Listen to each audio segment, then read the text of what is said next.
입술의 모든 말과 나의 마음의 묵상이 주께 연락되기를 원하네. 생명이 되신 주 반석이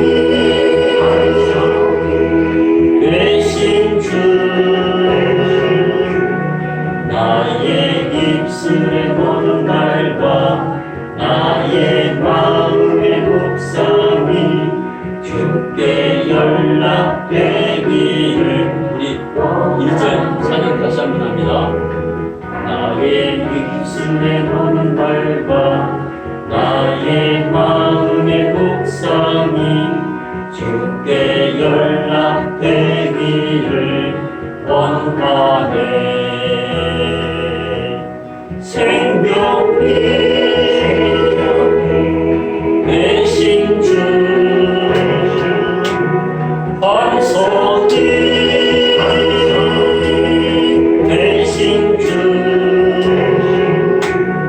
나의 입술의 모든 말과 나의 마음의 묵상이 주께 연락되기를 원하네.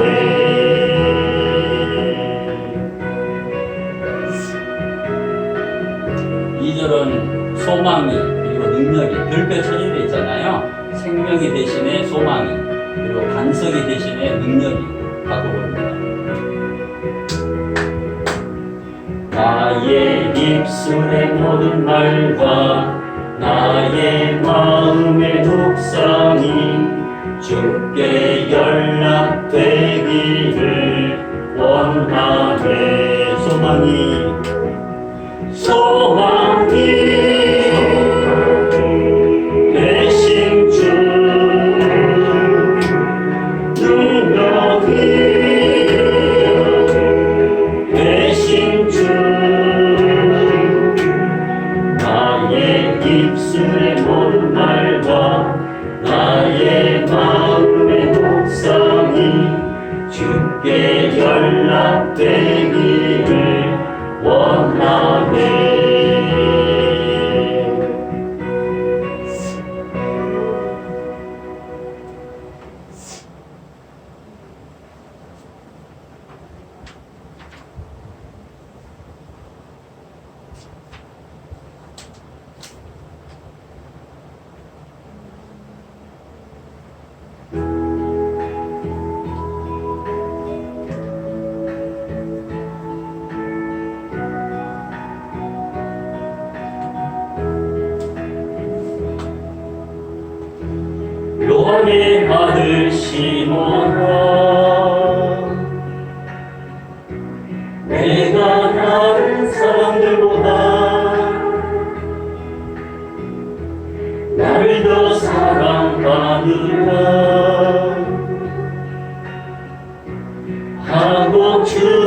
물으셨네.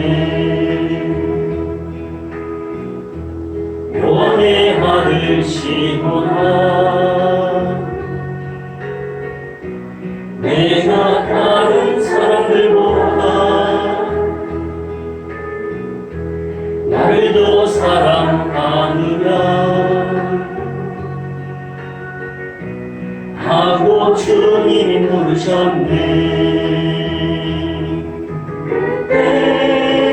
나는 주께 대답했네. 내가 주를 사랑하는지 주님께서 아십니까? 주님께서 내 마음 아시니. 요한의 아들 시몬아, 내가 다른 사람들보다 나를 더 사랑하느냐 하고 주님이 물으셨네. 내게 오는 많은 양떼 내게 맡겨둘 테니 사랑하는 내 친구여, 많은 양떼를 부탁한다. 요한의 아들 시몬아, 요한의 아들 시몬아, 내가 다른 사람들보다 나를 더 사랑하느냐 하고 주님이 물으셨네. 요한의 아들 시몬아, 요한의 아들 시몬아, 내가 다른 사람들보다 나를 더 사랑하느냐 하고 주님이 물으셨. 그때 나는 주께 대답했네. 내가 주를 사랑하는지 주님께서 아십니까? 주님께서 내 마음 아시니.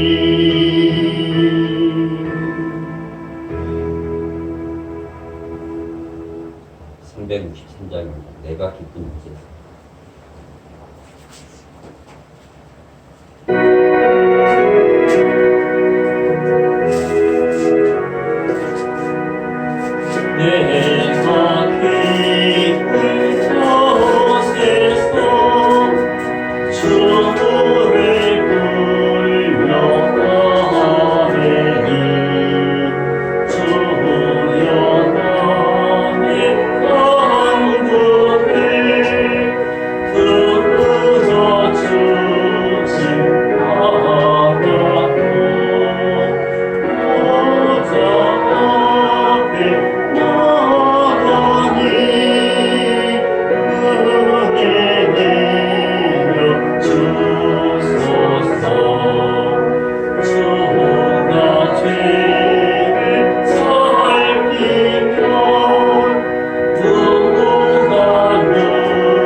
백성을 기도하면서 우리 하나님 앞에 나오겠습니다.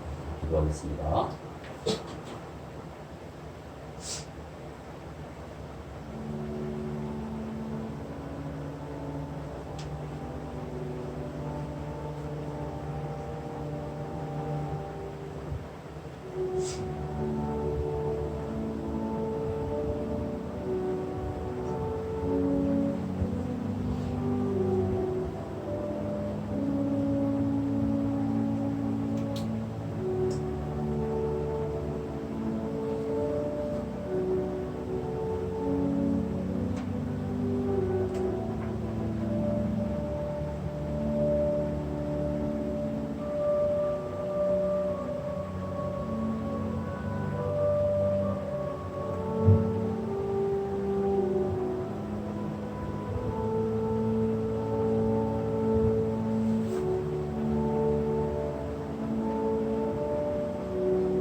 거룩하고 존귀하신 하나님, 온 천지 만물 한 사람 한 사람까지 손수 정성껏 빚으신 창조주 하나님, 죄로 죽어가는 우리를 살리시려 예수님 보내셔서 하나님 자녀 권세를 다시 회복해 주심을 진심으로 감사를 드립니다. 그런 하나님, 예수님 오셔서 십자가 통해 우리를 화목케 하셨는데도 이 땅은 하나님이 주신 화목도 평화도 점점 잃어만 가고 있습니다. 이 시간에도 지구촌 여러 곳에서는 여전히 자연재해로 전쟁으로 고통 중에 탄식 소리만 가득합니다. 하나님, 낙원을 잃어버리는 신락원으로 전락해가는 이 땅을 하나님께서 불쌍히 여겨주시옵소서. 사람도 땅도 치유하고 생기를 주실 분은 오직 하나님 한 분뿐임을 저희들이 알기에 오늘도 이렇게 원근 각처에서 창조주 하나님 앞에 겸손히 나와 마음의 무릎을 꿇습니다. 오늘 거룩한 주님의 날, 그래서 먼저 부름받은 우리 하나님의 자녀들이 마음 다해 전능하신 하나님을 높여 경배하며 찬양 드리오니 하나님, 저 고통받는 사람들 탄식을 멈춰 주시옵소서. 탄식 대신에 소리 높여 하나님을 찬양하고 그들도 간절히 하나님을 예배하는 큰 은혜를 이 땅 가득 부어 주시옵소서. 이 모든 기도 살 소망을 주시는 주 예수 그리스도 이름으로 기도하오며 시편 30편 4절 5절 말씀으로 다시 한번 하나님께 간구드리오니 주의 성도들아 여호와를 찬송하며 그의 거룩함을 기억하며 감사하라. 그의 노염은 잠깐이요 그의 은총은 평생이로다. 저녁에는 울음이 깃들일지라도 아침에는 기쁨이 오리로다. 아멘. 오직 여호와는 이 성전에 계시니 온 땅은 그 앞에서 잠잠. 하나님은 영이시니 예배하는 자가 영과 진리로 예배할지니라. 아멘. 이 시간 우리 신앙을 사도신경으로 함께 고백합니다. 사도신경 찬송가 맨 앞쪽에 새로 번역된 사도신경입니다. 천천히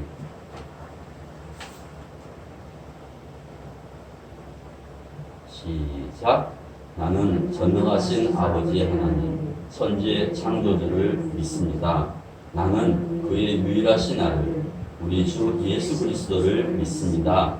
그는 성령으로 잉태되어 공정녀 마리아에게서 나시고 본디오 빌라도에게 고난을 받아 십자가에 못 박혀 죽으시고 장사된 지 사흘 만에 죽은 자 가운데서 다시 살아나셨으며 하늘에 오르시어 전능하신 아버지 하나님 우편에 앉아 계시다가 거기로부터 살아있는 자와 죽은 자를 심판하러 오십니다.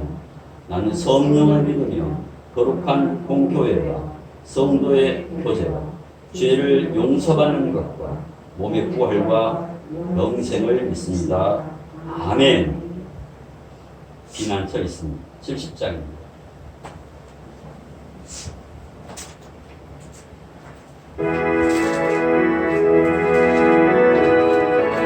찬송가 70장입니다.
그 빛난 영광 고난을 덮고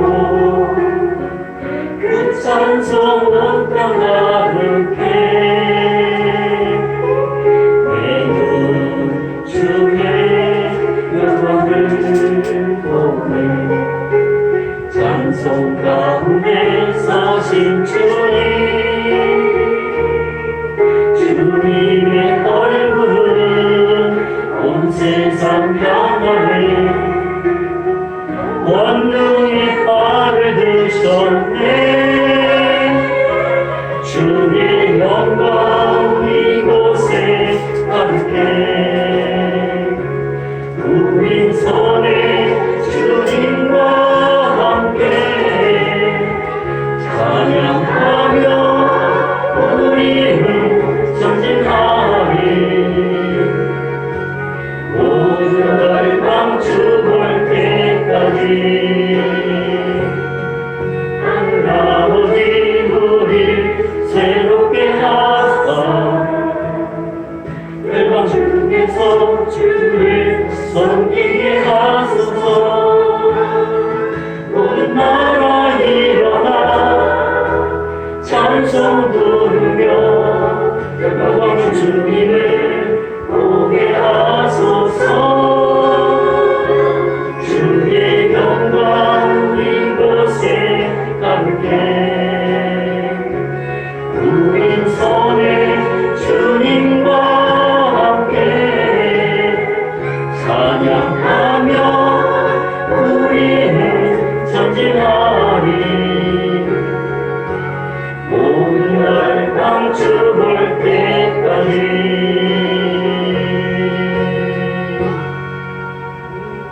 아멘. 이 시간에 예수님께서 제자들에게 가르치신 주기도문 우리가 함께 기도합시다. 찬송가 맨 앞쪽에 새로 번역된 주기도문.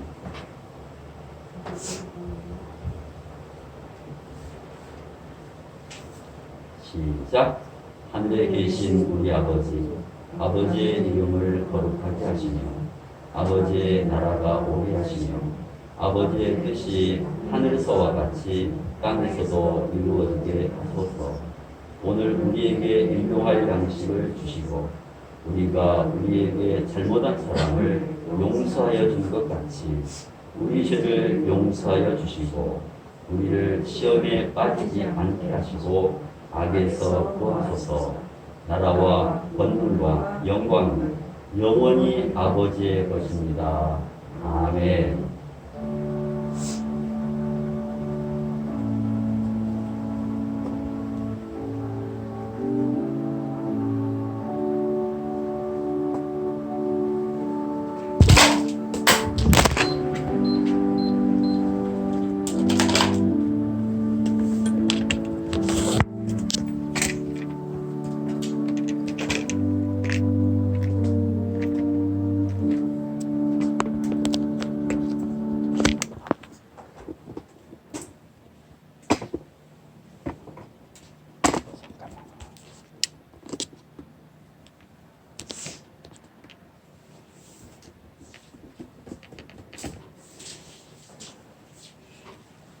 네.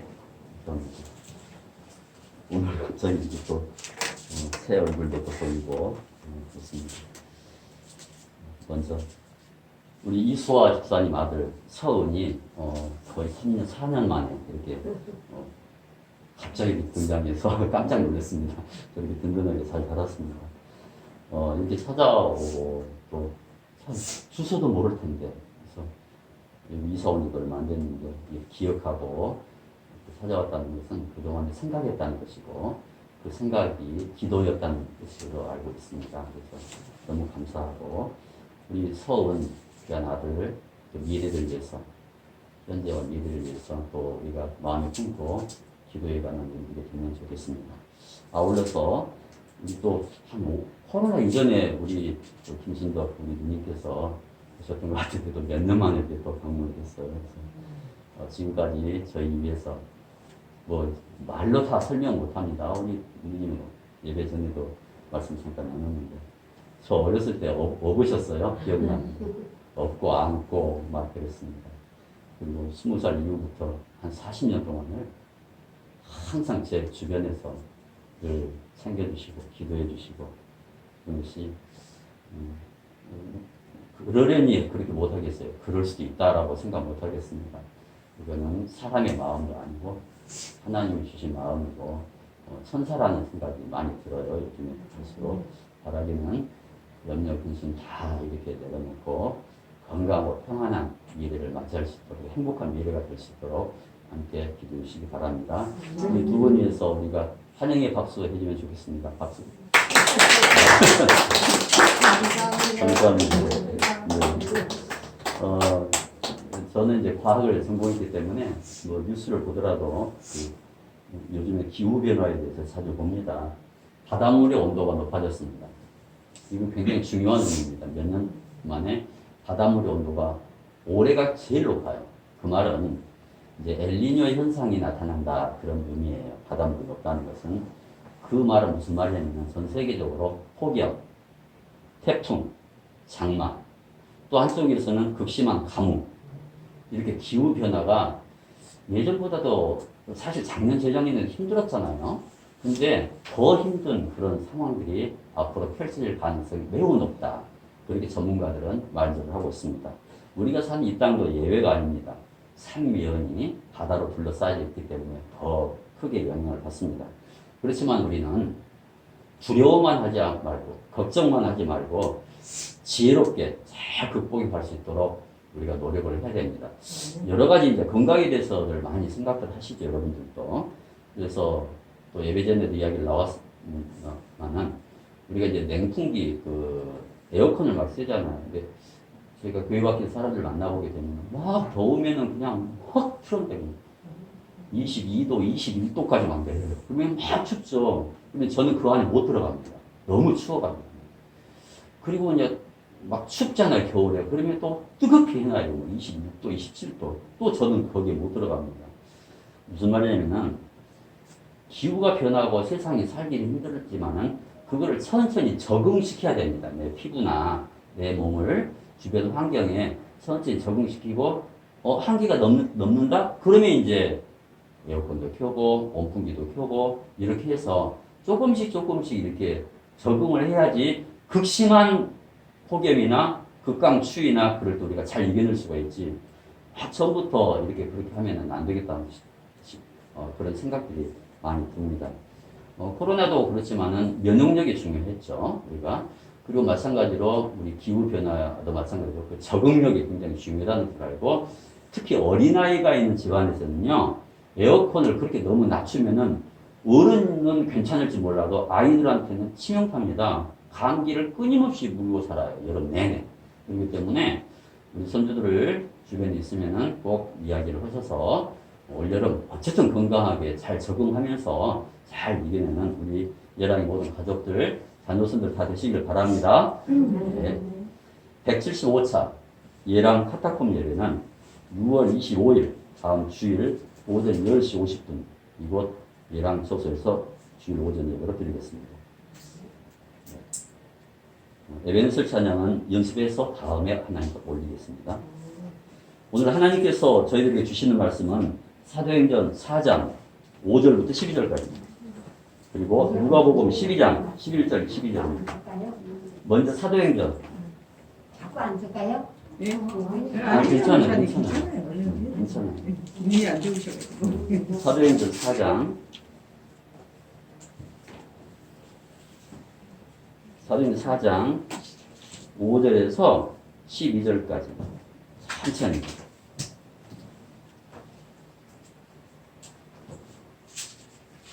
그리고 이 말씀 끝나면 누가복음으로 다시 봅니다. 먼저 사도행전 4장 5절부터 합독합니다. 12절까지 시작. 이튿날 관리들과 장로들과 서기관들이 예루살렘에 모였는데 대제사장 안나스와 가야바와 요한과 알렉산더와 및 대제사장의 문중이 다 참여하여 사도들을 가운데 세우고 묻되 너희가 무슨 권세와 누구의 이름으로 이 일을 행하였느냐. 이에 베드로가 성령이 충만하여 이르되 백성의 관리들과 장로들아 만일 병자에게 행한 착한 일에 대하여 이 사람이 어떻게 구원을 받았느냐고 오늘 우리에게 질문한다면 너희와 모든 이스라엘 백성들은 알라. 너희가 십자가에 못 박고 하나님이 죽은 자 가운데서 살리신 나사렛 예수 그리스도의 이름으로 이 사람이 건강하게 되어 너희 앞에 섰느니라. 이 예수는 너희 건축자들의 버린 돌로서 집 모퉁이의 머릿돌이 되었느니라. 다른 이로서는 구원을 받을 수 없나니 천하 사람 중에 구원을 받을 만한 다른 이름을 우리에게 주신 일이 없음이라 하였더라. 우리 12절 다시 한번 합독합니다. 시작. 다른 이로서는 구원을 받을 수 없나니 천하 사람 중에 구원을 받을 만한 다른 이름을 우리에게 주신 일이 없음이라 하였더라. 아멘. 이어서 누가복음입니다. 자, 누가복음 12장. 누가복음 12장 11절 12절. 네. 누가복음 12장 11절 12절. 우리 은희는 한국말이만 서툴러 가지고 중국어 성경을 입수해야 되는. 누가복음 12장 11절 12절. 네, 찾으셨죠? 누가복음 12장 11, 12 두 절입니다. 자, 합독합니다. 시작. 사람이 너희를 회당이나 위정자나 권세 있는 자 앞에 끌고 가거든 어떻게 무엇으로 대답하며 무엇으로 말할까 염려하지 말라. 마땅히 할 말을 성령이 곧 그때에 너희에게 가르치시리라 하시니라. 아멘. 하나님 말씀입니다. 자, 여러분들은 재판정에 혹시 가본 적 있습니까? 가서 판사 앞에 딱 서본 적이 있나요? 없어요. 없죠. 저는 이제 판사 앞에 서보지는 않았는데, 뭐 제가 학교 12년 정도 있었으니까 별일이 없었겠습니까? 가끔 가봤습니다. 근데 법정 분위기가 너무 엄격해서, 그러니까 압도되시기 숨을 못 쉴 정도로 이렇게 조용하고 막 그래요. 제가 어릴 때 저희 아버지께서 법정에 가신 적이 있으셨습니다. 생전에 계셨을 때. 아마 보증 잘못 써서 증인으로 출두하신 것 같아요. 그러잖아요. 보통 맘 약해서 도장 잘못 찍어줘가지고 그렇게 어려움도 겪는 사람들이 많습니다. 제가 이제 우리 청년들 결혼 코칭을 공부를 시킬 때 꼭 그 말을 당부합니다. 그리고 살면서 직장 생활하면서 보증 서지 말아라. 차라리 그 돈 줘버려라. 있다면. 형제끼리도 보증을 쓰면 안 된다. 그 말을 꼭 하고 주례를 제가 합니다. 근데 이제 아버지는 그 도장 잘못 찍었죠, 사실은. 법원에 가시기 전에도 걱정을 그렇게 많이 하셨어요. 제가 어릴 때 보니까. 근데 다녀오신 그날은 그냥 사색이 돼가지고 말씀도 잘 못하고 뭐 밥도 잘 안 드시는 것 같고 놀라셨던 것 같아요. 그도 그럴 것이 시골에서 일평생 땅만 쳐다보면서 살아온 그 배움도 없는 촌부가 그 도시 번화가 세워진 법원 법정에 처음 가셨으니 오죽하겠습니까? 가기 전에 사람들이 자꾸 이런 말을 했던 것 같아요. 야, 증언 잘못하면은 징역 산다고, 잘해라고. 그날 법정에 가서 일어서서 손을 들고 증언 선서를 해요. 증인 선서를. 얼마나 충격을 받았을까. 지금 생각해보니까, 말씀 보면서 보니까 그런 생각이 나요. 아버지 생각이. 사도행전 들어서면서 지금 베드로가 등장했습니다. 베드로 학벌도 시원치 않습니다. 평생 바다에서 고기만 잡은 사람입니다. 그런 베드로가 지난주 말씀에 늦은 오후에, 늦은 저녁에 체포되고 오늘 식으로 본다면 유치장에 하루 저녁 구금이 되는 거예요. 그리고 오늘 날이 밝았습니다.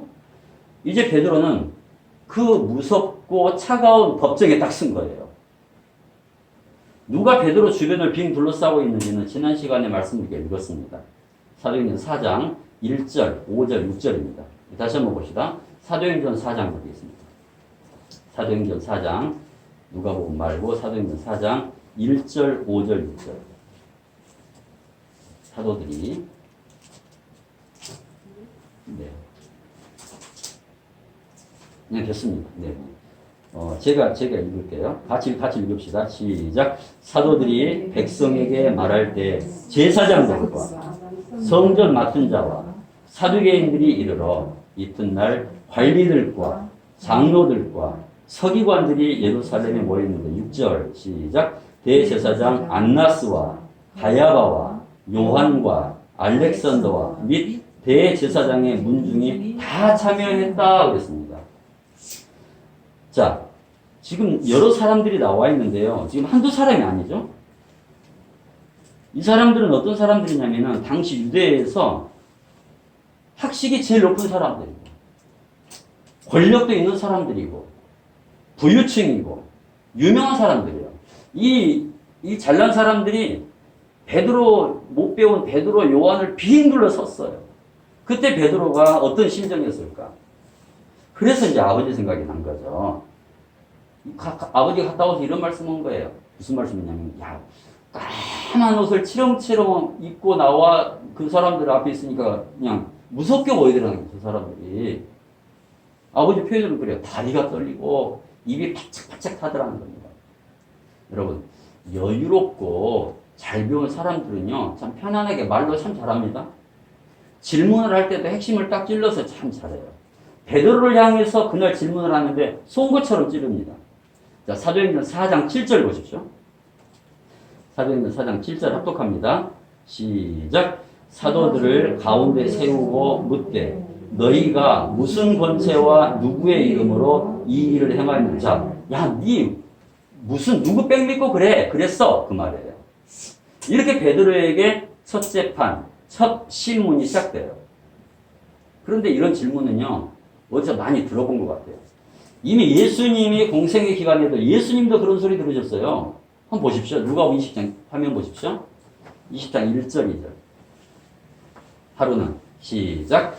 하루는 예수께서 성전에서 백성을 가르치시며 복음을 전하실세 대제사장들과 서기관들이 장로들과 함께 가까이 와서 말하여 이르되 당신이 무슨 권위로 이런 일을 하는지 이 권위를 주니가 누구인지 우리에게 말하라.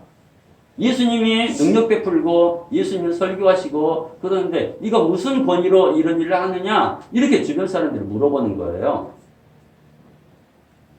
오늘날 교회 밖에 사람들이 교회 다니는 사람들을 참 좋지 않게 보는 경우가 있습니다. 이렇게 표현합니다. 이렇게도 표현합니다.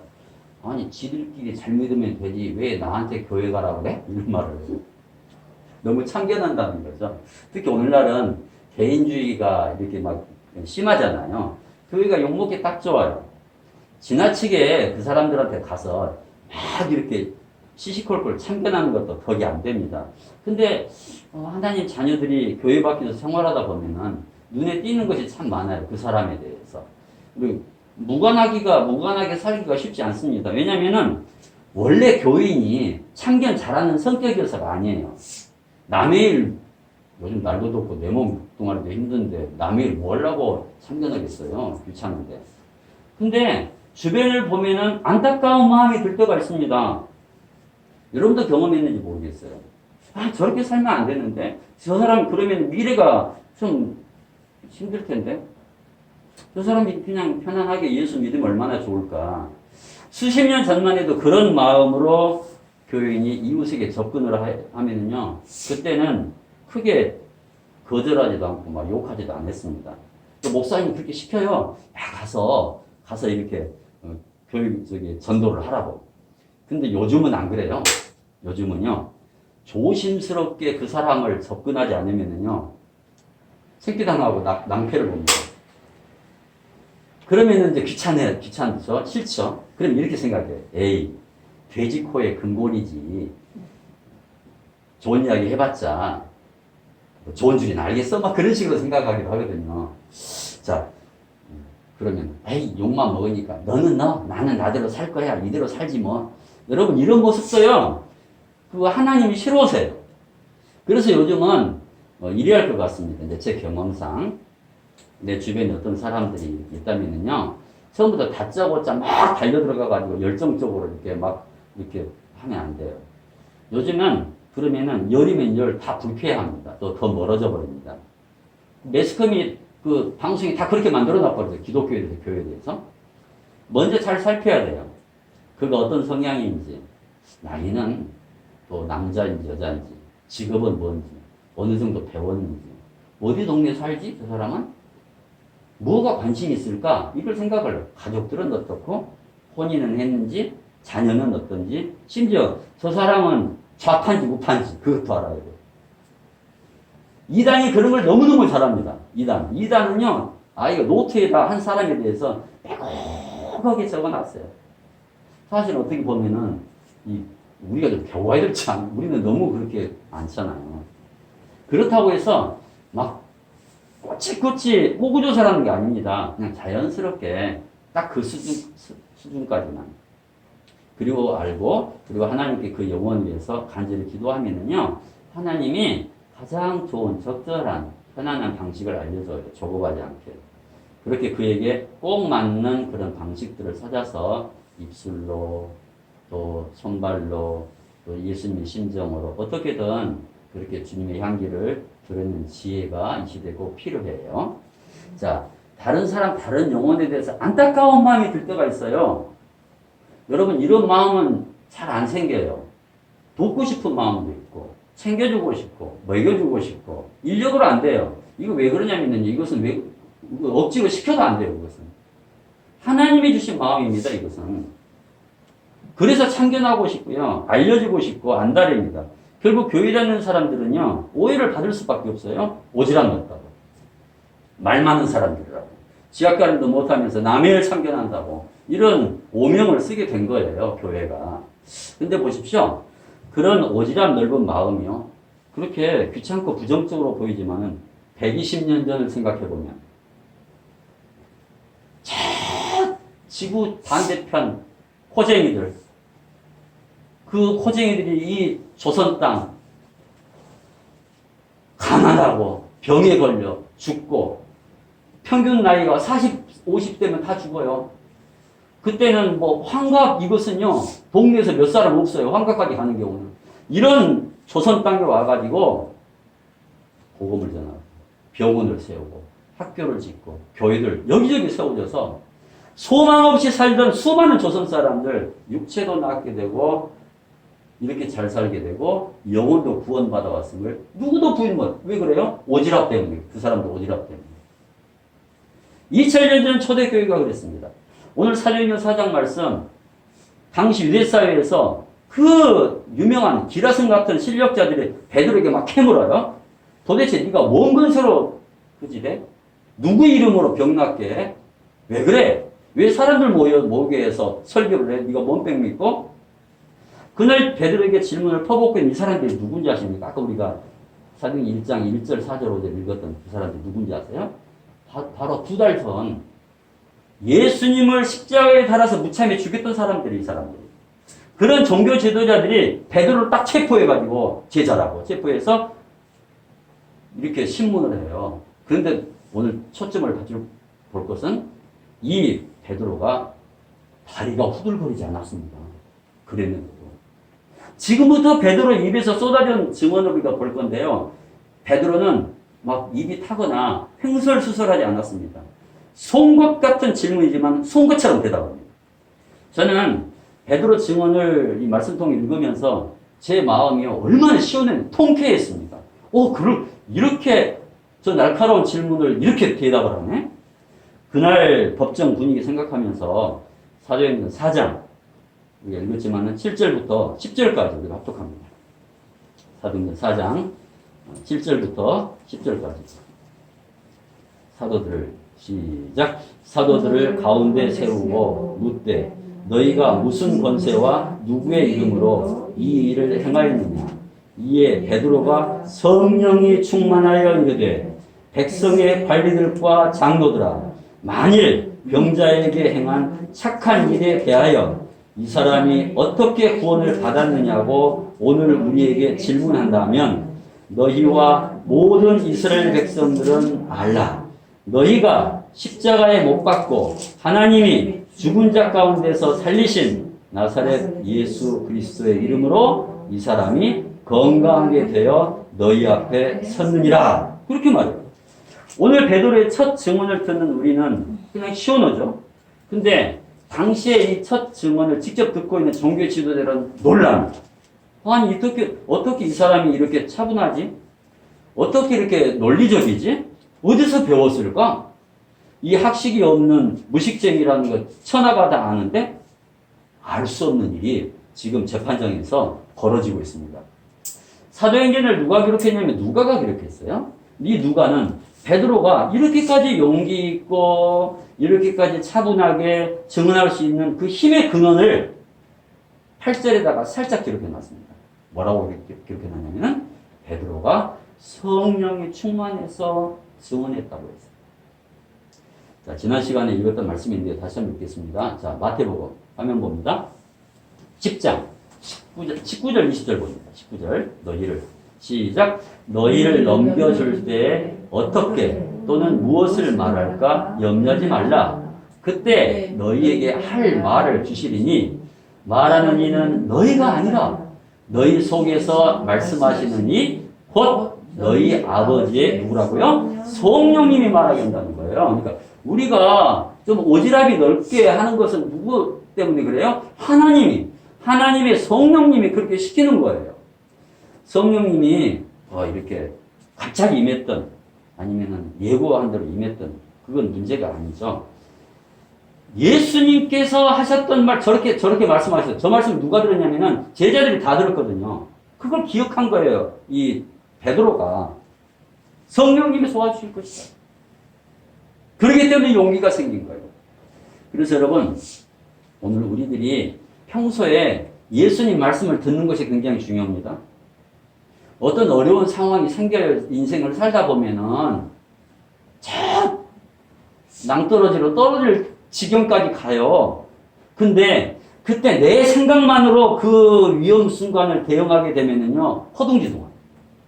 전전긍긍합니다. 조급합니다.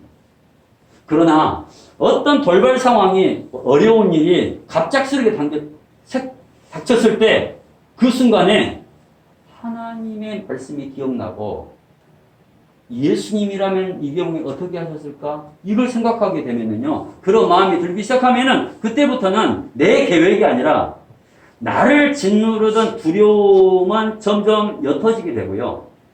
그 순간 말씀이 생각나고 말씀이 내 안에 있다는 것은 성령님이 있다는 거거든요. 성령님이 함께 임하면서 내 안에 뭐가 생겨요? 용기가 그때 생겨요. 이길 수 있다는 용기가 생기게 되는 거예요. 여러분, 이 용기는 내가 강하다고 생기지 않습니다. 우리보다 강하지 못해도 약해도 참 용기 있게 담대하게 살아가는 사람들이 얼마나 많은지 몰라요. 젊을 때야 두려울 게 없죠. 어릴 때 저는 이런 장난도 있습니다. 친구들이랑 담력 기른다고. 지금 도시에 가면 대낮 같습니다.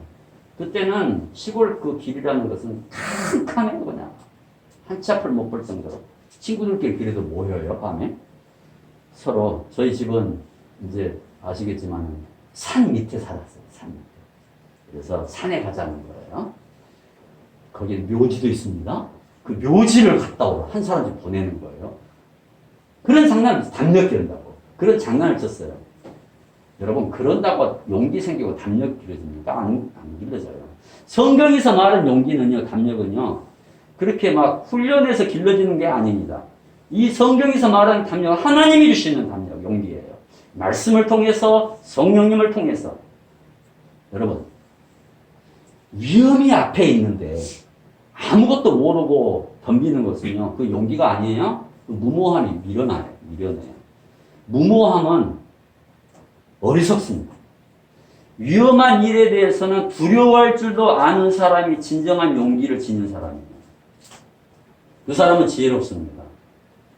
이런 비슷한 이야기를 벤구리온이라는 그 사람, 벤구리온이 누구냐면은 여러분 처음 들어보실 텐데 이스라엘을 건국한 사람이에요. 지금 이스라엘을 건국해서 1대 총리에서 4대 총리까지 한 사람이 벤구리온. 이 벤구리온이라는 사람이 이런 말을 했어요. 용기에 대해서. 들어보십시오. 마땅히 두려워할 것을 어떻게 두려워할지 아는 것이 용기다. 두려움이 없다는 게 아니에요. 두려움이 있습니다. 용기 있는 사람도.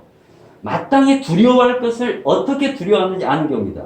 또 두 번째, 마땅히 두려워하지 할 필요가 없는 것을, 두려워할 필요가 없는 것을 어떻게 두려워하지 않을지 아는 것도 용기라는 거예요. 뭔 말이냐면은 이 말씀 보니까 그분이 했던 이야기 보니까 지금 초대교회를 말하고 있는 것 같아요. 베드로와 그 당시 베드로랑 같이 있었던 초대교회 성도들이 다 그랬거든요. 그들은 두려워했습니다.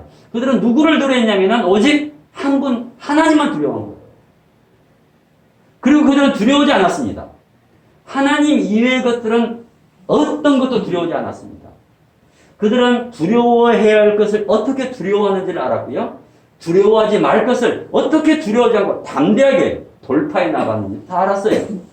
그 힘, 그 용기로 그 당시에 막 예수 믿는다고 이렇게 예배드리면 문 열고 뚫고 와서 잡아가서 그냥 십자가에 매달아 죽이는 그런 판국이에요, 그 당시에는.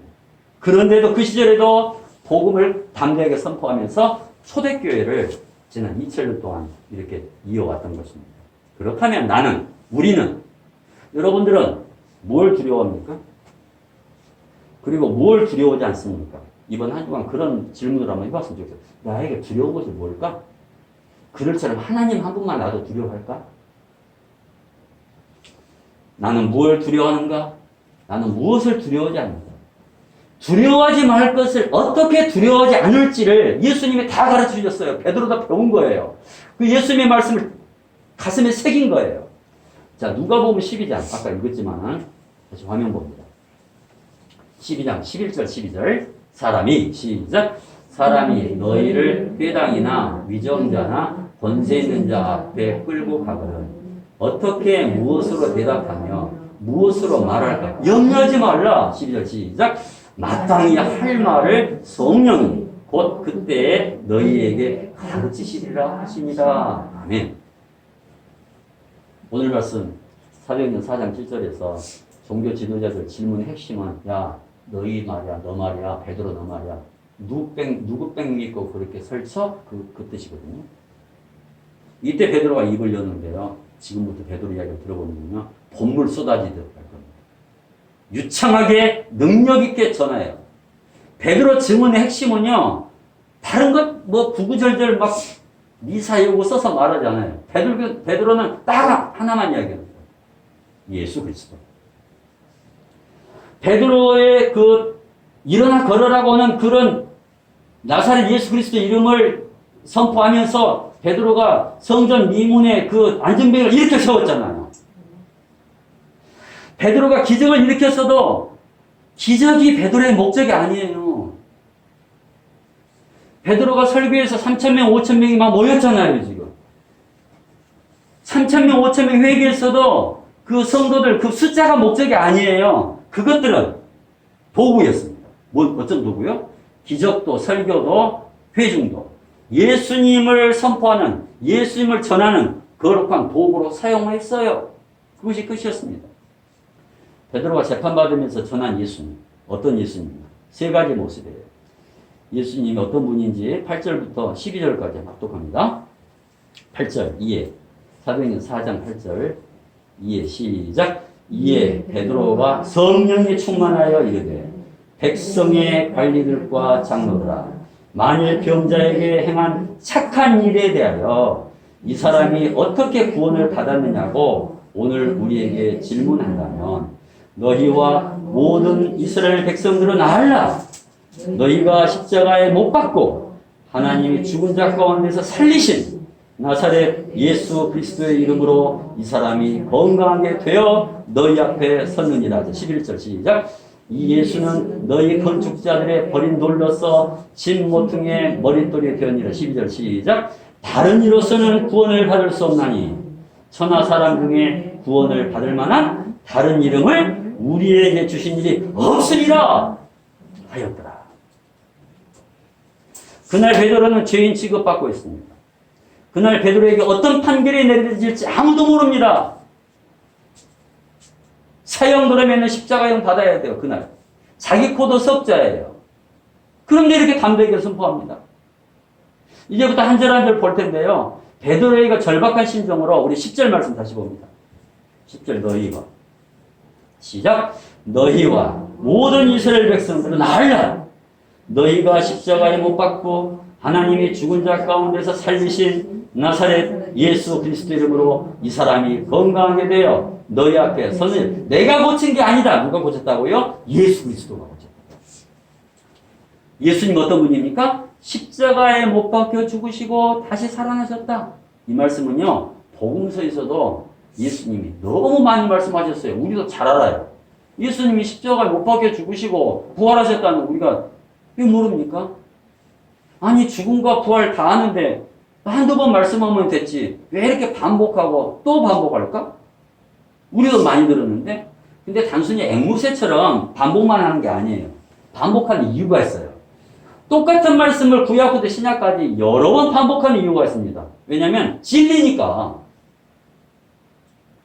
똑같아요, 진리는. 그리고 왜 반복하냐면은 진리를 사람들이 안 들으니까. 귀뚱으로도 안 들어요, 사람들. 그래서 우리 인간들에게 너무 중요한 이 생명과도 같은 유일한 진리이기 때문에 무한 재생 반복하고요. 그 말씀을 지금 2000년이 지난 오늘 이 시간에도 교회마다 우리들도 선포하고 있습니다. 그리고 베드로는 예수님을 표현할 때 돌덩어리로 표현해요. 돌덩어리. 뭔 말이냐면 들어보십시오. 건축자가 쓸만한 돌을 골랐는데 쓸모없다고 다 버려버린 거예요. 그래서 나중에 보니까 너무 중요한 돌인 거예요. 나중에 보니까. 버렸는데 중요하더라는 거예요. 11절 합독합니다. 11절. 이 예수는.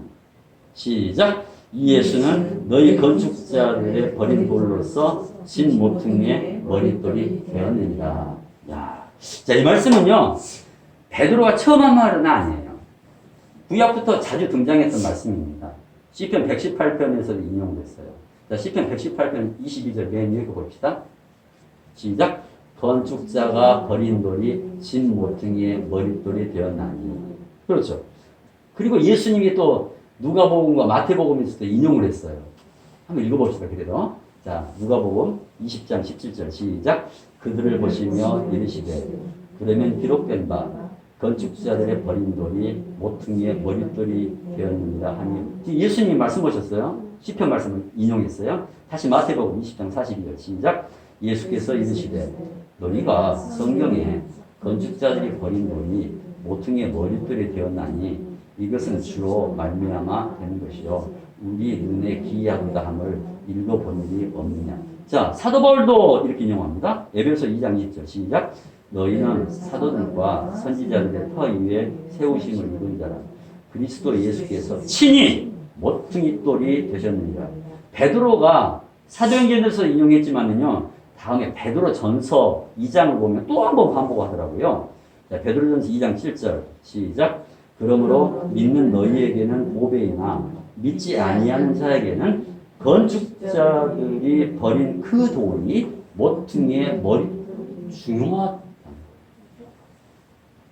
건물에서 모퉁이 돌은요, 아무 돌이나 갖다가 막 쓰지 않습니다. 이 건물을 떠받치고 있어야 기초돌이에요, 그거는.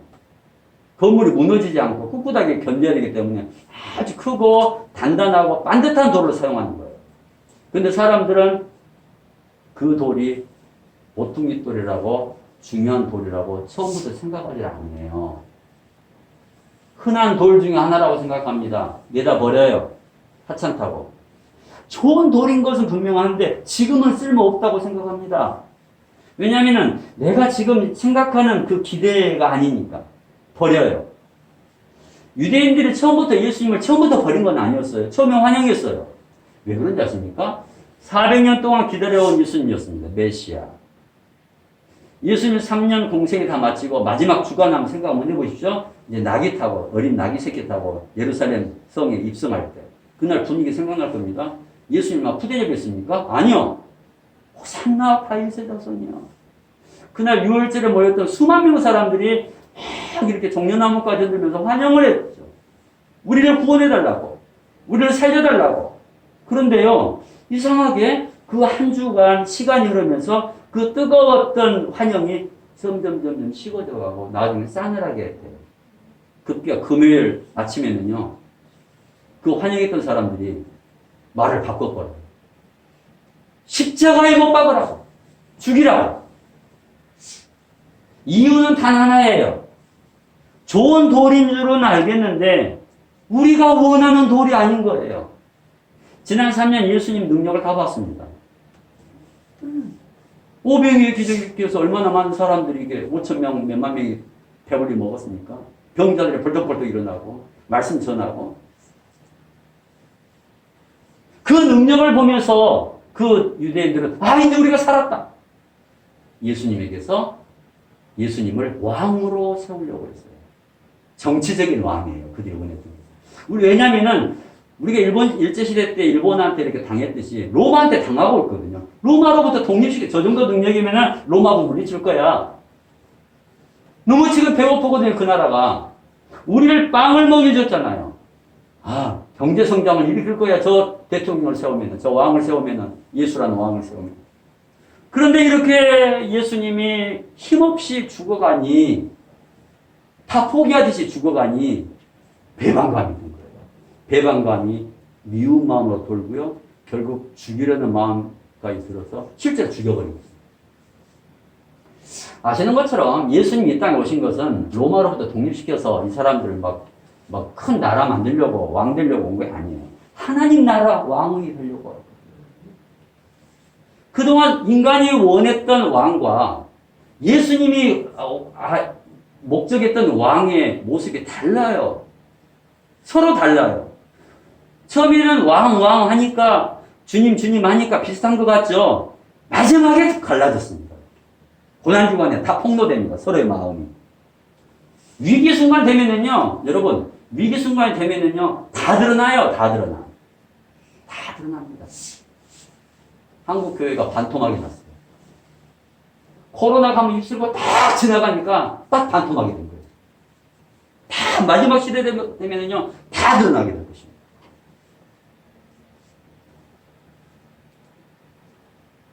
결국 사람들은 하나님이라 왕을 끝내 버리고야만 합니다. 그게 건축자들의 버립니다. 그 예언 말씀이 맞아요. 시편 118편 22절 말씀을 오늘 베드로가 사도행전 4장 11절에서 다시 한 번 더 인용해서 자기를 신문하는 재판관들에게 들려주고 있습니다. 모퉁이 돌이신 예수님을 바로 너희가 죽였다고. 그렇다면 오늘 나에게 또 질문합니다. 오늘 우리는 예수님에 대해, 교회에 대해서 뭘 기대합니까, 여러분?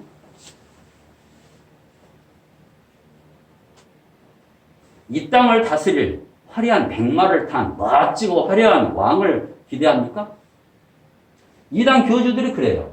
이단 교주들하고 그 독재자들의 공통점이 있습니다. 이상하게 하얀 말을 타고 사진을 찍어 놓더라고요. 하얀 말을 타고 그냥 막 환영을 받으면서 저 화려한 무대로 멋지게 등장하잖아요. 이단 교주들, 특히 독재자들, 가까운 북쪽 독재자들. 그걸 보면 사람들이 막 열광하면, 야, 우리를 이렇게 구해줄 것 같다, 막 경제성장도 시켜줄 것 같고, 그냥 막 이렇게 저 사람이 지도자가 되면 다 행복하고 천국을 이룰 것 같은 거예요. 그 열광, 그 대중의 특징입니다. 그 대중들의 심리를 그 독재자, 또 이단 교주들이 교묘하게 파고들어요. 여러분, 여기 한번 맛을 들이면은요, 그 지도자나 대중들은 못 빠져나옵니다. 항상 희망 고문이에요. 잘 될 것이다. 잘 될 것이다. 초라한 나귀 새끼 타고 오신 예수님은요, 더 이상 눈에 차지 않습니다. 더 이상 만족하지 않습니다. 낮고 비천한 것은, 가난한 것은 도저히 내 마음에 차지도 않을 정도로 나는 어느새 영적으로 교만해져 버립니다. 이게 인간의 모습이에요. 그래서 사람들은 예수님을 마침내 그 씹던 껌버리듯 쓸모없을 줄 알고 내다 버렸어요. 근데요, 하나님이 이때 나서셨습니다. 그 굴러다니는 돌덩어리, 사람들이 내다 버린 그 돌, 주워가지고 생명 넣어서 다시 살리셨습니다. 그리고 끝내 건물에 모퉁이 돌을 삼으셨다는 오늘 말씀은 이후에 초대교회의 모퉁이 돌이 예수님이시라는 것을, 또한 이후에 우리들의 인생의 기초돌, 모퉁이 돌이 예수님이라는 것을 오늘 말씀이 이렇게 보여주고 있습니다. 거기에 대해서 그보다 오래전에, 한 600년 전에 하나님이 이사야를 통해서 이런 말씀을 하셨어요. 이사야 28장 16절 화면 봅니다. 그러므로 시작. 그러므로 주 여호와께서 이같이 이르시되 보라 내가 한 돌을 시온에 두어 기초를 삼았노니 곧 시험한 돌이요 귀하고 견고한 기초돌이라 그것을 믿는 이는 다급하게 되지 아니하리로다. 굉장히 중요한 말씀입니다. 저 말은 뭔 말이냐면은 예수님을 내 인생의 모퉁이돌 기초돌로 굳게 믿고 삼고 사는 사람은요 위기의 순간을 만나도 두려우지 않는다. 다급하게 되지 않는다. 허둥대지 않는다는 것. 평안하다는 거예요. 마지막으로 베드로 설교 꽃이 이제 남았습니다. 베드로 설교 최절정이 이제 남았습니다. 그것은 그 다음 말씀. 사도행전 4장 12절 말씀입니다. 4장 12절 말씀은 우리가 너무 잘 아는 말씀이에요. 이 말씀을 다시 접하면서 이제 이 말씀이 꼭 꽃감 먹는 꽃감 같은 생각이 들어요. 꽃감. 제가 그 맛을 아직도 잊지를 못하는데 꽃감은 아니고 홍시. 학교를 갔다 오면은 어머니는 그 창고에서 홍시를 땡땡 겨울인데 땡땡한 홍시를 그릇에다가 저한테 갖다 줘요. 숟가락으로. 그러면은 그것이 얼마나 맛있는지 모릅니다. 근데 이상하게 겨울이 다 지나가도록 계속 나오는 거예요. 근데 제가 가서 이제 열쇠를 어떻게 해가지고 들어가서 많이 먹으려고 들어가 봤더니 못 찾아요. 근데 어머니만 들어가면 그 홍시가 나오거든요. 감이나 홍시는 이렇게 맛있습니다. 바로 사도행전 4장 12절 말씀이 그 홍시 맛입니다. 오늘은 다 혹시 이 말씀을 다 먹지 못하면 다음 주에 한 번 더 꺼내서 먹겠습니다. 사도행전 4장 12절 합독합니다. 다른 이로서는 시작. 다른 이로서는 구원을 받을 수 없나니 천하 사람 중에 구원을 받을 만한 다른 이름을 우리에게 주신 일이 없습니다 하였더라. 지금까지 들어본 베드로 설교는요 어느 한 말씀도 지 머리에서 나온 게 아니에요. 자기 생각에서 나온 말씀은 단 한 구절도 없습니다. 베드로 설교는 자기 생각이 아니라 꼭 저렇게 성경에 뿌리를 두고 있고요.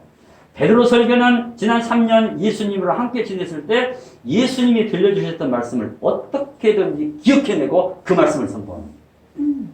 자기 설교에 바로 적용합니다. 단어는 좀 바뀌어요. 단어는 바뀌지만 흐름 맥락은 똑같아요. 예수님 하셨던 말씀입니다. 들어보십시오. 예수님이 요한복음 14장에서 이런 말씀하셨습니다. 6절 시작. 예수께서 이르시되 내가 곧 길이요 진리요 생명이니 나로 말미암지 않고는 아버지께로 올 자가 없느니라. 신천지 이만희를 통해서 하늘나라 가는 것이 아니에요. 예수님을 통해서만 하나님 아버지를 우리가 만날 수 있다는 말이에요. 이런 상상을 했어요. 베드로는 예수님 말씀하실 때 눈을 빗으면서 막 들었을 것 같아요. 그러니까 저 말을 기억하죠. 그때는 뭔 말인지도 잘 몰랐습니다. 그럼에도 귀에 담아두고요. 언젠가는 알아지겠지. 우리가 성경을 읽을 때마다 착착 이해됩니까? 안 그래요. 뭔 말인지 몰라요. 그런데 읽어두면은요, 나중에 탁 그냥 충격이 올 때가 있어요. 알아먹을 때가 있습니다. 그래서 읽는 거예요. 마음에 담아두었습니다. 잘 들었을 것이면 틀림없어요. 그래서 이렇게 예수님이 인간을 구원하시는 유일한 분이라고 자기를 재판하는, 자기에게 지금 사형 선고를 내릴지도 모를 저 재판관을 앞에서 당당하게 외칠 수 있었던 겁니다. 이 두 말씀이 단어나 문장은 다르지만은 복음의 맥락은 똑같아요. 요한복음 14장 6절 다시 한번 읽어보고요. 아까 사도행전 4장 12절 이어서 한번 읽어봅니다. 예수께서 14장 6절 시작. 예수께서 이르시되 내가 곧 길이요 진리요 생명이니 나로 말미암지 않고는 아버지께로 올 자가 없느니라. 자, 그리고 사도행전 4장 12절 시작. 다른 이로서는 구원을 받을 수 없나니 천하 사람 중에 구원을 받을 만한 다른 이름을 우리에게 주신 일이 없다. 다른 이름은 없다. 예수님 위에 구원은 없다. 오늘 우리들은요, 성경 떠나서는 살 수가 없습니다, 사실은. 물고기가 물 떠나면은요, 뻐끔뻐끔하다가 숨 넘어가요. 살 수 없다는 말이, 성경 떠나 살 수 없다는 말이, 하나님 떠나 살 수 없다는 말이 육체 호흡이 당장 끊어진다는 건 아니에요. 뭐 꾸역꾸역 살아냅니다. 사람들 보십시오. 그냥 이렇게 막 어떻게든 그냥 먹고 살죠. 근데 하나님을 놓쳐버리면 영적인 호흡이 끊어진다는 거예요. 말씀의 끈을 놓치면은 내 생각도 내 삶도 막 헝클 뒤죽박죽 되고 어떻게 살아야 될지 몰라요. 우리는 나이는 먹어가죠. 밥은 먹고 숨은 쉬면서 몸은 살지 몰라도 하나님을 모르면은 우리의 심령은 온전하게 건강하게 살아갈 수가 없다는 것이에요. 그래서 우리 인간은 늘 두려워해야 됩니다. 나는 하나님을 지금 붙들고 한다. 그 시대랑 오늘 우리가 사는 시대랑 차이는 커요. 근데 변함이 없는 것은 하나님은 어제랑 오늘이랑 동일하세요. 그 시대나 이 시대나. 2000년 전이 예수님이 잠시 다녀갔지만 성령님을 통해서 우리는 여전히 예수님이랑 함께 계셔요. 복음을 전하는 환경은 좀 차이는 있죠. 예나 지금이나. 그런데 사실 열악해요. 예나 지금이나 똑같이 힘들더라고요. 보니까 복음을 전하는 것이. 저는 지난 10여 년 동안에 복음서를 묵상하고 그리고 사도행전 4장까지 들여다보면서 이런 생각을 했습니다. 종류는 다르고 정도는 다를지언정 복음 전하기가 참 쉽지 않은 세상이 되어버렸다. 특히 코로나19 더 그런 것 같아요. 그런데요, 아무리 감당 못할 이 시험이나 어려움이 와도요, 전 이런 결심을 했어요. 이런 마음을 주셨어요, 하나님. 나는 어떤 상황에서도 그 어제나 오늘이나 변함없는 하나님 말씀 묵상하고 그리고 묵상한 말씀 준비해서 전해야 되겠다. 다시 한번 마음을 먹었습니다. 코로나19 지나면서 이렇게 예배를 지금 우리가 드리고 있는데 그래도 오늘 예배 600명이나 드리니까 좀 좋습니다. 교회도 우리 교회뿐만 아니라 주변 교회 소식을 많이 듣습니다. 부침을 많이 겪었습니다. 그리고 어느새 우리가 나이들이 또 이렇게 들어가고 사실 우리는 한치 앞을 못 내다봐요. 건강도 장담 못합니다. 그래서 오늘 또 우리 젊은 24살 먹은 젊은 은희가 와서 이렇게 딱 든든하게 있으니까 제가 아까 그랬어요. 아이고 나는 힘들어도 목사한 보람이 있다고 내가 그랬습니다. 이게 탁 만나니까. 근데 어른들은 안 그래요. 어른들은 예측 못합니다. 그렇지만 감사하게도 코로나가 우리들에게 또 뭘 가르쳐주냐면 유튜브로 가르쳐줘서 지금 녹음되고 있는데요. 유튜브에 또 올려요. 비록 다른 대형 교회처럼 우리가 TV에 큰 화면 보면은 얼마나 화려합니까? 시간도 정확하게 들어가고 그리고 잡음도 들어가지 않아요. 매끈하게 우리는 올리지를 못해 그렇게 못해요. 부성기 같은 예배이고 서툰 설교지만은 저는 이런 생각이 들었어요. 숨지는 순간까지 이곳이 예배당이든 집이든 병실이든 유튜브를 통해서라도 묵상한 말씀 쉼없이 전해야 되겠다. 딱 결론이 섰습니다. 멀리 있는 분들을 지금 은희가 왔다는 것은 뭐냐면요. 제가 이수아 집사님에게 뭐 개인적으로 연락 한번 해본 적이 없습니다. 단지 이제 문자는 일주일에 너댓 번씩 이렇게 보내드려요. 문자 보내고. 그리고 이사한지도 모를 거예요. 이렇게 이사한지도 몇 년 전에 뵀는데. 그런데 그 아들이 아침에 저 살인문을 열고 음료수 들고 찾아. 깜짝 놀랐습니다. 누굴까? 이게 누구세요? 그랬어요, 제가. 누구시냐고. 이 기억에서 왔다는 것은 생각했다는 것이고요. 잊어먹지 않고. 그것은 뭐냐면요. 기도라는 것이 그냥 거창하게 죄야 천지 만물을 주신 하나님 이것도 기도지만 기억해서 손발로 이렇게 보여주는 거, 찾아오는 거, 기억했다는 거, 이 기도입니다, 이거. 잊어먹지 않고. 얼마나 감사한지 몰라요. 그래서 멀리 있는 분들이랑도 마음으로 영으로 하나 되어서 찬양하고 기도해야 되겠다. 어쩌면은, 제가 존경하는 목사님 74살 되셨더라고요, 벌써. 74살 되셨는데, 그 설교 말씀을 내가 일부러 찾아서 들었는데, 이제는 일어서서 못합니다. 앉아야 돼요. 암이 한번 나와가지고 수술했는데, 몸이 막 부어요. 부어가지고, 압박붕대를 막 이렇게 칭칭 감아놓고, 신발을 신어야 돼요. 구두를 못 신어요.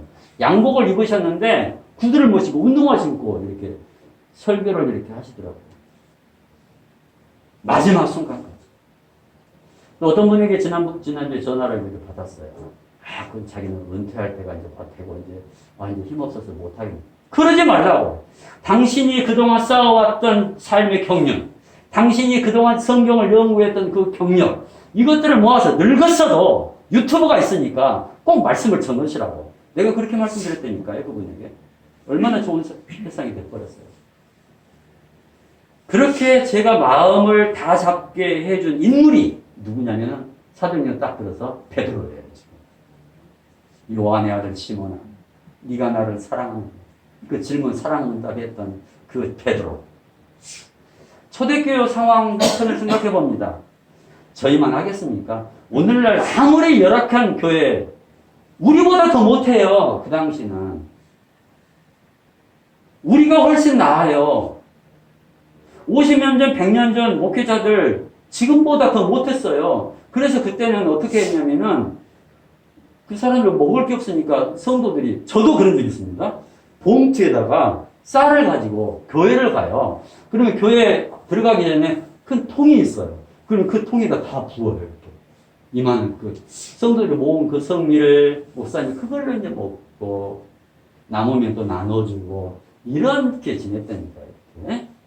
근데 2000년 전에는 이게 수십 년 전인데 2000년 전에는 어떤 상황이겠습니까? 그 혹독한 시대에도 오늘 본문 말씀처럼 그렇게 생명 걸고 나에게 사형 선고 떨어질지도 모르는데 복음 전하는 베드로를 꼭 닮아서 누가 듣든지 아니 듣든지 말씀 설명 잘 감당하다가 하나님 품에 안겨야 되겠다. 저는 그렇게 지난 한 주간 다짐했습니다.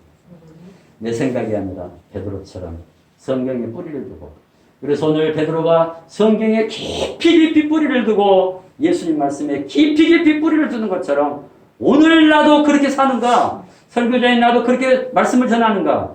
그리고 설교를 듣는 우리를 또 예수님 말씀에 예수님께 깊이 뿌리를 두고 살고 있는가? 오늘 우리의 마음을 울리는 질문 아닙니까? 오늘 우리가 찬양했던 것처럼 내 입술의 말도 내 마음의 묵상도, 저는 3절을 한번 지어봤어요. 내 입술의 말도 내 마음의 묵상도 3절이 있다면 내 손과 발의 삶도 하나님께 연락되도록 성경과 예수님 믿음에 깊이 뿌리를 두고 있는가를 날마다 상고하며 점검하는 우리 모두가 되기를 주님의 이름으로 축복하며 기도합니다. 기도하겠습니다. 거룩하고 존귀하신 하나님, 오늘 또 이렇게 아침에 눈을 뜨게 해주시고 호흡할 수 있게 해주셔서 감사하고, 오늘 또 예배당에서 이렇게 더운데 찾아 나와서 함께 예배를 드려서 진심으로 감사를 드립니다. 또한 오늘 또 말씀 통해 성령 통해 내 주변 사랑하는 사람들 위해 기도할 수 있어서도 감사합니다. 하나님, 참으로 연약한 저희들 이 거친 세상 담대하고 용기 있게 살아가기를 원합니다. 그것은 내 힘과 내 배짱이 아닌 성령님이 주신 용기로 베드로처럼 사랑하는 주님 전하는 우리들이 되게 하여 주시옵소서. 하나님, 올여름 모든 학자들은 말합니다. 자연도 점점 거칠어진다. 그리고 뉴스를 들어보면은 어쩌면 그렇게 사람들 마음이 강팍해지는지 모르겠습니다. 사람 생명을 소홀히 여깁니다. 하나님의 형상을 잃어가는 것만 같습니다. 그래서 하나님께서 저희를 이렇게 먼저 부르셔서 말씀 통해 성령님 통해 우리가 교회 밖에서 해야 할 사명을 일깨워 주심을 믿고 다시 저희를 세상 한복판으로 파송되어 나갑니다. 성령님 동행하여 주시옵소서. 내 만용, 내 배짱이 아닌 진정한 용기를 가지고 맡기신 사명 영혼 잘 감당하는 우리 모두가 꼭 되게 하여 주시옵소서. 나 같은 작은 자를 섬기기 위해서, 살리기 위해서 이 낮은 곳으로 오신 부활의 주 예수 그리스도 이름으로 간절히 기도드립니다. 아멘. 우리 찬양합시다. 161장입니다. 부활 찬양입니다. 오랜만에. 할렐루야 우리 예수. 161장. 예수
주보 가운데 보세요. 주보 가운데는 우리가 매주 기도할 제목과 기도 내용이 나와 있습니다. 네. 이번 한 주간 기도할 제목은요, 이거 우리 자신을 위해서뿐만 아니라, 우리 주변에서 자녀 손들을 위해서 이런 기도를 해야 돼요. 내면을 잘 가꾸게 하소서. 내면을 가꾸게 하소서. 잠언 4장 23절 말씀. 시작. 모든 지킬 만한 것 중에 더욱 내 마음을 지키라. 생명의 근원이 이에서 나는다. 아멘. 한 번 더 우리 합독합시다. 기도하는 마음으로 시작. 모든 지킬 만한 것 중에 더욱 내 마음을 지키라. 생명의 근원이 이에서 나는다. 아멘. 시작. 마음의 중심을 보시는 하나님. 우리 자녀손들이 세상의 그 무엇보다 자신의 마음을 잘 지키며 살아가게 하옵소서. 마음을 지키는 것이 생명의 근원임을 알게 하시고 자녀들 마음 중심에 하나님을 모시어 내면의 아름다움이 밖으로도 잘 드러나게 하옵소서. 하나님 아버지, 사랑하는 자녀 마음에 세상 가치나 미움이나 교만이나 불신앙이 싹트지 않기를 원합니다. 우리 자녀들 마음이 하나님 말씀으로 잘 기경되어 좋은 밭이 되게 하시고 생명의 열매, 성령의 열매, 풍성히 맺는 기쁨의 자녀들 되게 하옵소서. 자녀들 마음속에 예수님을 왕으로 모시고 살면서 주님 한 분으로 만족한다고 고백하는 신실한 하나님 자녀들 되게 하옵소서. 자녀들 내면으로부터 예수님 향기가 일생 동안 풍겨나므로 하나님 마음에 합한 사랑스럽고 복된 자녀들로 잘 성장하게 하옵소서. 꼭 그리 될 줄 믿으오며 이 모든 기도 주 예수 그리스도 이름으로 기도합니다. 아멘. 시작. 마음의 즐거움은 얼굴을 빛나게 하여도 마음의 근심은 심령을 상하게 하느니라. 잠언 15장 13절 말씀. 아멘. 주님이 주신 땅.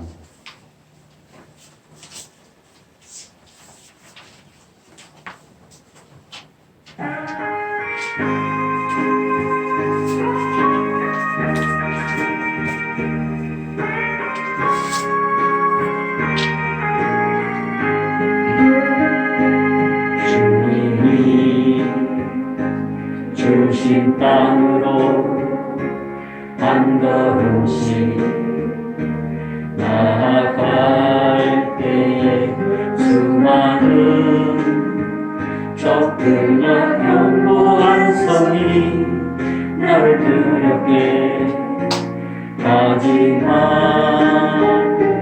주님은 신뢰함으로 주님을 의지함으로 주님이 주시는 담대함으로 큰 소리 외치며 나아가네. 이 산길을 내게 주소서. 그날에 주께서 말씀하신 이제 내가 주님의 이름으로 그 땅을 취하리니 이 산지를 내게 주소서. 그날에 주께서 말씀하신 이제 내가 주님의 이름으로 그 땅을 취하리니.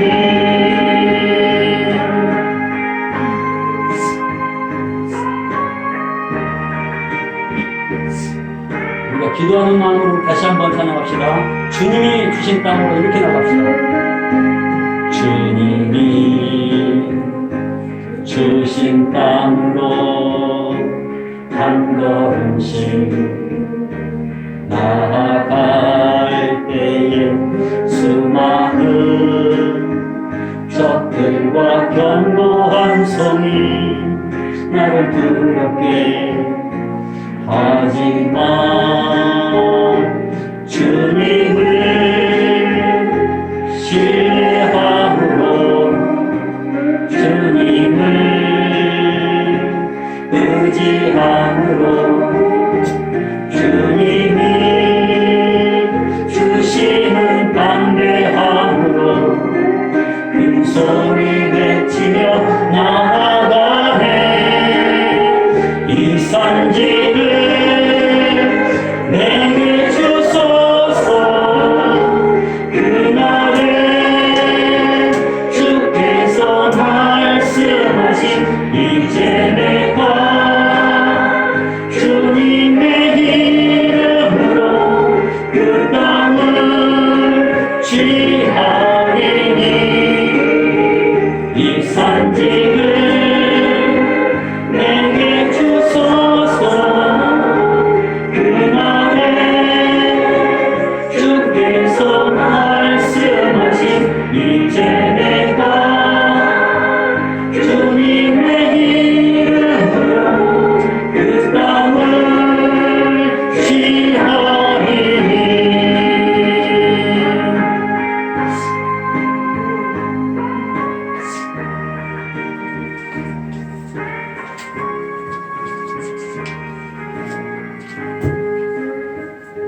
우리 기도하겠습니다. 여호와는 내게 복을 주시고 너를 지키시기를 원하며 여호와는 그 얼굴을 너에게 비추사 은혜 베푸시기를 원하며 여호와는 그 얼굴을 너에게로 향하여 되사 평강 주시기를 원하노라. 아멘.